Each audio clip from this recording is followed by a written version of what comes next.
Deuxième partie sur les vidéos, comment exploiter les extra courants de rupture.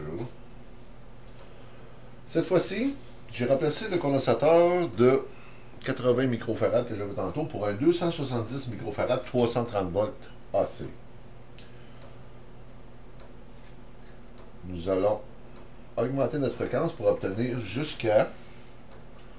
Ça, on peut le voir mieux que ça, c'est pas évident. Bon, on va aller chercher 240 volts.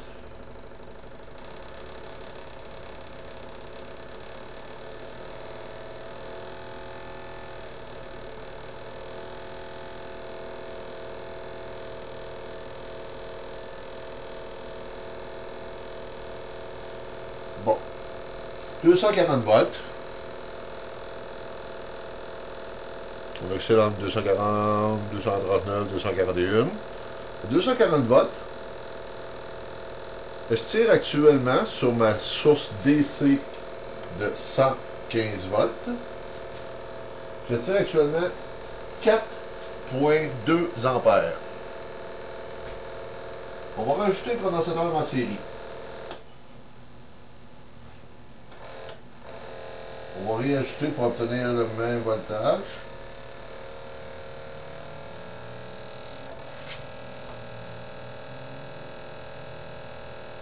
« 240 volts. Maintenant, je tire plus rien que 2 ampères pour le même voltage. J'ajoute un troisième condensateur. Je me réajuste pour aller obtenir le 240 volts.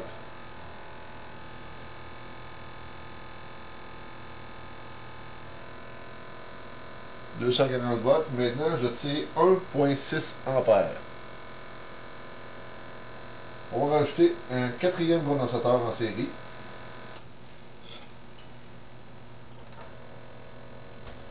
On se réajuste pour obtenir encore 240 volts. On augmente la fréquence. 241 volts, 240 volts.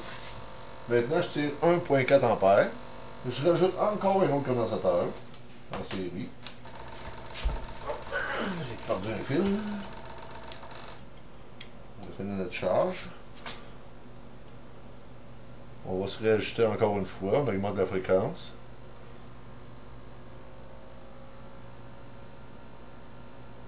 Je vais devoir changer de calibre. On va aller chercher 240 volts. Oups, passer droite. Bon, maintenant 240 volts. AC. Maintenant, je tire toujours 1,4 ampères. Je relève une fréquence plus élevée un peu. Si je reviens à mes trois condensateurs en série de 270 microfarad, obtenir 240 volts.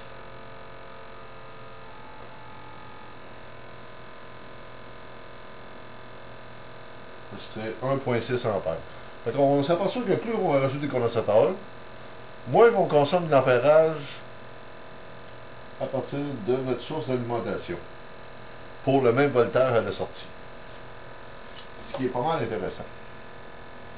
On sait aussi que lorsqu'on joue avec le nombre de tours de la bobine, plus que la bobine est imposante, plus l'extra courant de rupture est puissant aussi. Et il joue aussi un facteur sur la tire de l'ampérage sur notre alimentation. On revient avec d'autres expériences un petit peu plus tard.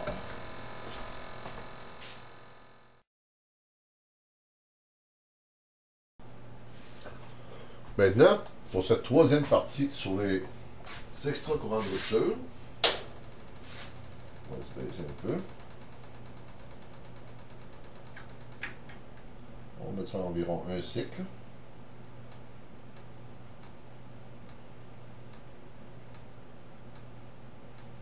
Environ un cycle par seconde.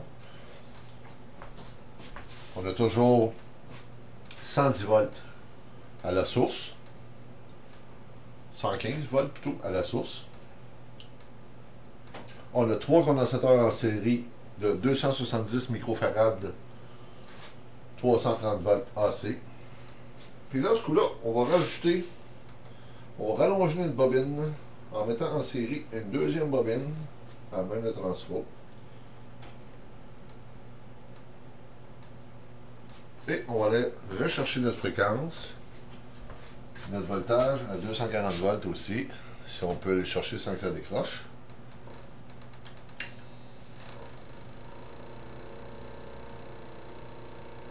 « 240 volts. On tire 1,3 ampères. Donc, plus que la bobine est imposante, pour la même quantité de condensateur, on obtient le même voltage de sortie, avec le même voltage d'entrée, mais avec un ampérage moins élevé, soit de 1,3 ampères. On commence à s'améliorer. On va inverser la bobine que j'ai rajoutée, la deuxième bobine que j'ai rajoutée. «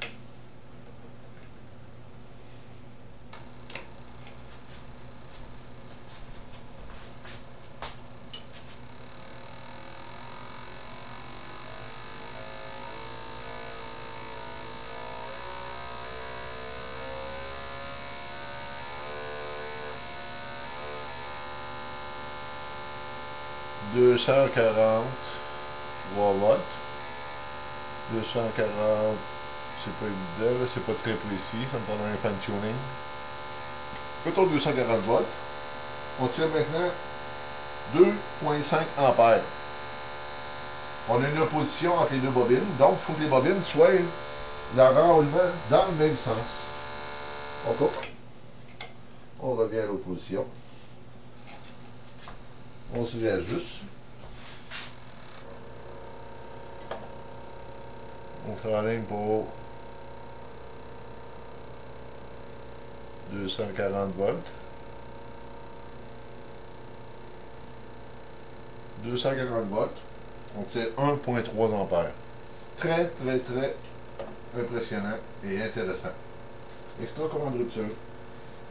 À suivre.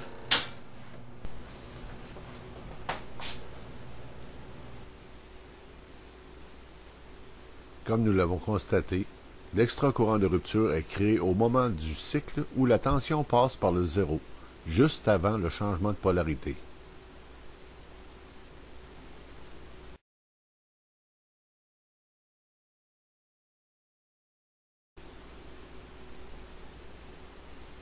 Nous constatons également qu'à partir du moment où l'on ajoute des condensateurs en série, la puissance de consommation diminue à la source, ainsi qu'en augmentant le nombre de tours à la bobine.